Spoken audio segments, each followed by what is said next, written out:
आज कहानी है सबसे बड़े त्यागी राजा हरिश्चंद्र की।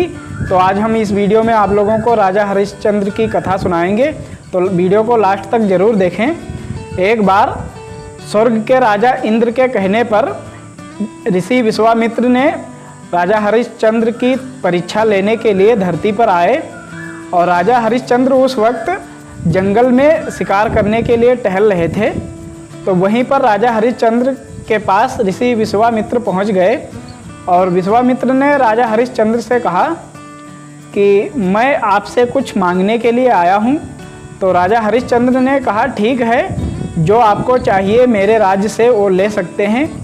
तो ऋषि विश्वामित्र ने कहा मैं एक बहुत बड़ा यज्ञ करना चाहता हूं और समय आने पर वो दान तुमसे मांग लूँगा। तो राजा हरिश्चंद्र ने कहा ठीक है, मेरे घर के दरवाजे आपके लिए सदा खुले रहेंगे, आप जो चाहे वो ले सकते हैं। फिर उसी सुबह ऋषि विश्वामित्र आ गए राजा हरिश्चंद्र के घर और कहने लगे मैं तुमसे वो दान मांगना चाहता हूँ, जो मैं ये यज्ञ करने जा रहा हूँ उसके लिए कुछ दान मांगना चाहता हूँ, क्या आप मुझे वो दान दे पाओगे? तो राजा हरिश्चंद्र ने कहा महर्षि आप मांग कर तो देखिए। तो ऋषि विश्वामित्र ने कहा मुझे आपका पूरा राज्य पाट और पूरा धन चाहिए, पूरा राज्य चाहिए और पूरा जो आपके पास जो धन है वो चाहिए। तो राजा हरिश्चंद्र ने कहा ठीक है, मैं यहाँ पर सबको पांचों तत्वों को साक्षी मानकर आपको अपना पूरा राज्य दान करता हूँ। तब ऋषि विश्वामित्र ने कहा दान पूरा तब होता है जब दान देने वाला गुरु दक्षिणा भी दे। तो राजा हरिश्चंद्र ने कहा ठीक है, दक्षिणा में आपको क्या चाहिए? तो ऋषि विश्वामित्र ने कहा मुझे 1000 स्वर्ण मुद्रा चाहिए। तो राजा हरिश्चंद्र ने कहा ठीक है, मैं अभी आपको 1000 स्वर्ण मुद्रा देता हूँ। और अपने मंत्री से कहा कि जाओ 1000 स्वर्ण मुद्रा निकाल कर लेकर आओ और महर्षि को दे दो।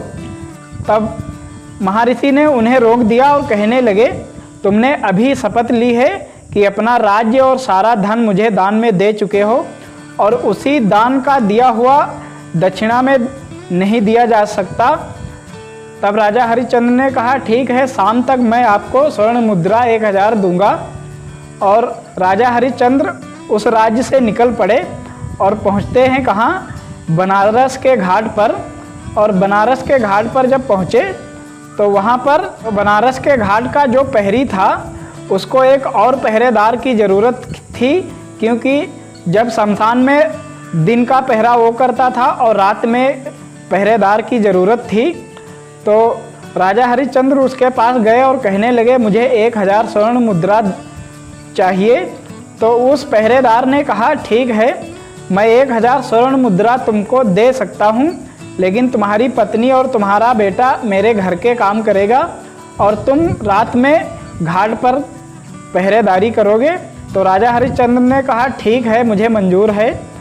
तो राजा हरिश्चंद्र की पत्नी तारा और उसका बेटा रोहित उस पहरेदार के घर का काम करता था और राजा हरिश्चंद्र जो थे वो बनारस के घाट का रात में पहरेदारी करते थे।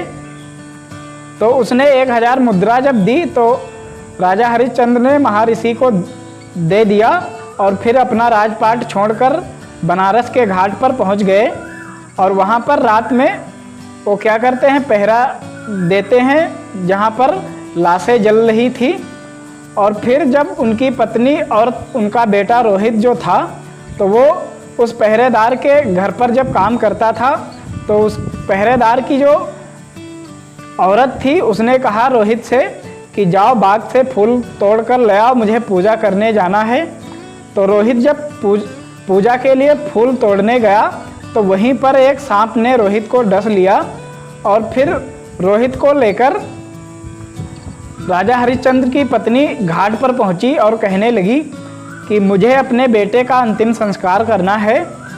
तो राजा हरिश्चंद्र ने कहा कि बगैर कर लिए यहाँ पर अंतिम संस्कार नहीं होता।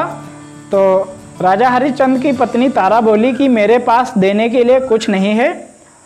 तो राजा हरिश्चंद्र ने कहा ठीक है, तुम कर के रूप में अपने साड़ी का पल्लू नोच कर मुझे दे दो, फाड़ कर दे दो। तब राजा हरिश्चंद्र की पत्नी तारा ने अपनी साड़ी का आधा पल्लू फाड़कर राजा हरिश्चंद्र को दिया और वही कर के रूप में उन्होंने स्वीकार किया और फिर जो है रोहित का अंतिम संस्कार करने के लिए उसके पास लेकर चले। और जैसे ही लेकर चले तैसे ही ऋषि विश्वामित्र जी जो थे वो प्रकट हो गए और कहने लगे कि पृथ्वी पर तुमसे बड़ा त्यागी, तुमसे बड़ा दानी कोई नहीं है, और मेरी ही माया से तुम्हारे बेटे को सांप ने काटा था, तो आज मैं तुम्हारे बेटे को जीवित करता हूँ।